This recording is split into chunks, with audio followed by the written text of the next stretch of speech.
And welcome back, everybody. Thanks for sticking with us. Chris Sagaas is our guest. Chris is the, well, I can't say new executive director because you've been on the job for a year now, but the executive director nonetheless at the Utica Public Library. You mentioned the proctors in passing, and the proctors really helped get the Utica Public Library started. Absolutely. The proctors gifted the land on which the library still sits. It was constructed starting in 1903. It opened in 1904. The library itself was chartered in 1893, so it's got a lot of history behind it. The thing about the proctors giving the land for the purposes of the library, and the fact that the library has been there since 1904, that was just the start of how much community support has accrued to the library over the years, and it's something we take seriously, the trust that the public puts in us, so we try to put our best foot forward with everything that we do. Concerning the public, how is the public that actually uses the library? Has it changed over the years? Well, I don't know that the public, the people themselves have changed. I think information seekers, curious people are always going to gravitate to the library. What I think we're finding is that people who aren't necessarily concerned about reading books come, but that's still a really important part of our work, is to increase community literacy from birth through death. So as far as what people expect, I think, and I alluded to that a little bit beforehand, not everybody wants a quiet space, but what people still value is a space that's not home and then it's not work. And we want it to be welcoming and inviting. The challenge for us is to provide little niches throughout our space to meet the varying. I think that's the difference, is that people have kind of different expectations of the space and how they want to use it. You know, when I go down there, a lot of times what I like to do is I'm looking for books. I might get a stack of books and take them and go sit somewhere to decide what book I want to take home. And there's a little niche on the first floor.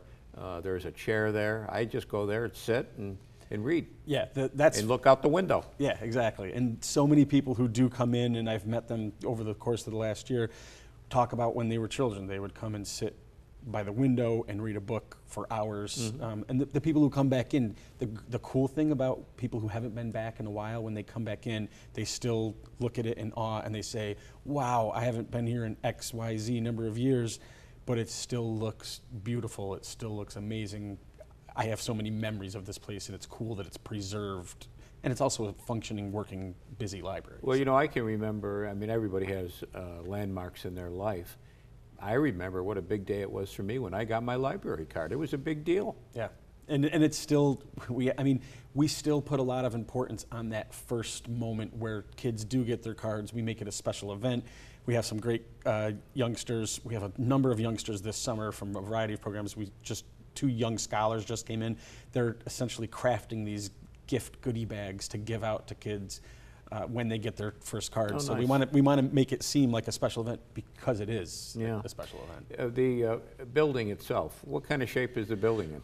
Building's in really good shape. With any building of that age, there's constant regular upkeep. The things that, after this renovation, we realized we have a better feeling for how much it would cost to do different projects. So we're looking into getting some New York State construction grant money.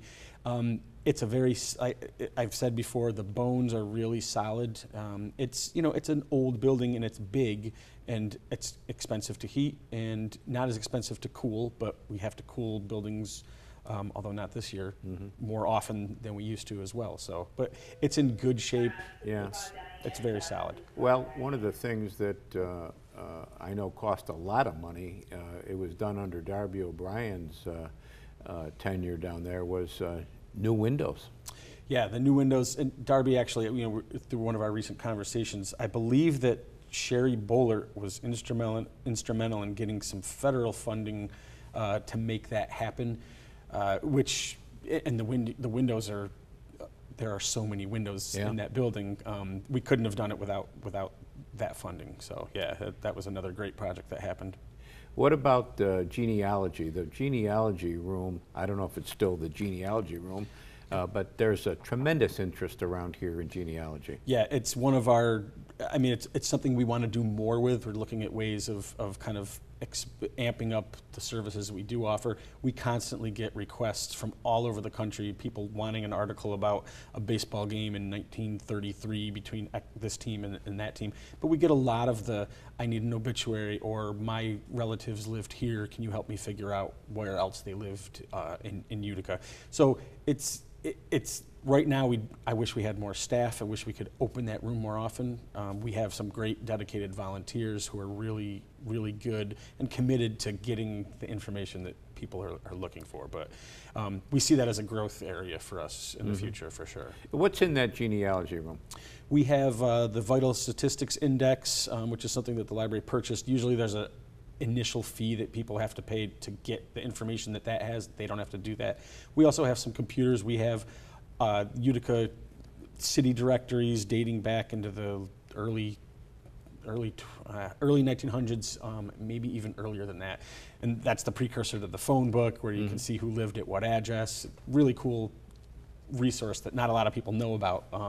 But there's family histories, Utica Common Council meeting minutes, Revolutionary War books about stuff in Oneida County, Herkimer County, essentially the Mohawk Valley and Utica. Is there a genealogist that come down there that if I want to go down there, if I'm out of state and I want to talk to somebody, is there somebody actually that will help me do the genealogy? Yeah, I mean, we don't have a certified genealogist on our staff. We certainly know who to direct people to if they want to go and do a full family tree. Through the course of a conversation, we might figure out how much we're able to provide for people, but most of the time they just can't get to the newspaper, or they're out of state. We're able to meet most of the information seeking needs that people do have. That reminds me of a question about reference questions that I'll ask you when we come back. Chris Sagaas is our guest. Short break, right back.